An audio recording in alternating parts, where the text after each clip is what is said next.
Hi, Michael. Hey, Bill. Nice to be with you. This is fantastic. Okay, we'll get right into it, Michael. I've talked to many heavy hitters around this conference, and they're all saying the same thing, which is this feels like a momentous occasion, not only for Bitcoin history, but for American history. Can you say a little bit more about what other potential inflections could be ahead for Bitcoin? Yeah, well, first, let's not run over that comment too quickly. This is the biggest week in the history of Bitcoin. So this is a big deal. I mean, this is the week when we have 2 of 3 presidential candidates. You have a former president, perhaps the next president here.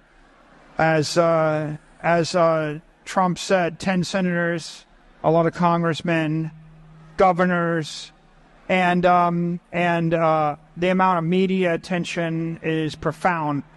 So this is it's a coming out party for Bitcoin, I think, and it's extraordinary week because they recognize the political power of the community.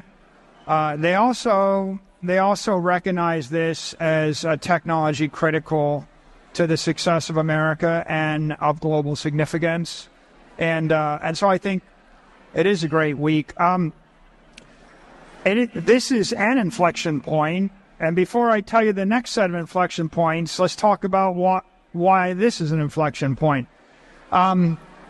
This is an inflection point because there's a subtext here, an implication, and the implication is Bitcoin is digital property, Bitcoin is property rights, Bitcoin is ethical, Bitcoin is technically sound, Bitcoin is economically sound, Bitcoin is an instrument of economic empowerment, and the establishment now agrees with you, right? And we all knew it 4 years ago, but it would have been not clear the establishment knew it. The mainstream media in 2020 didn't even cover the industry.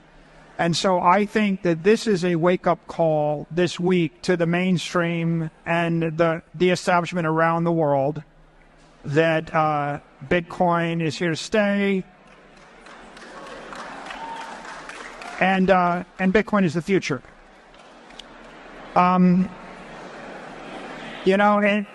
I guess the other thing that I don't want to not comment on is the speech we just heard is profound and historic, right? It's pretty important because if you listen to what Trump just said, he said, we're not going to sell our Bitcoin. You do not sell your Bitcoin. That recognizes that, you would never say this about most criminal proceeds that you seized, right? Actually, the truth is, if the United States seized a car, if they seized a drug shipment, if they seized a crate of foreign currency, if they seized pesos, if they seized euros, if they seized paintings or collectibles, if they seized your house, they would sell it, right? I mean, the normal thing is to auction off any kind of that property. So the fact that he would note that it's going to be the policy of the government not to sell it elevates Bitcoin as property that is economically superior to all the other property. So first we have an endorsement, an acknowledgement, Bitcoin is property. And if it is property, you have property rights to it. The second thing is it's better property than that other property, and I recognize it.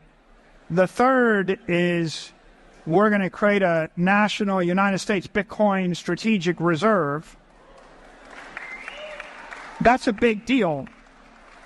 That's a big deal because, we go from Bitcoin being something that's toxic that you want to get rid of to something that is virtuous that we want to hold on to.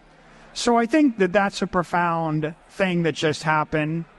I think that Donald Trump's acknowledgement that the Bitcoin community is full of intelligent, ethical, hardworking, creative, inspired individuals, the kind of which that made America great. He pretty much said that the people that created this great country would have been Bitcoiners. He said the founding fathers of Bitcoin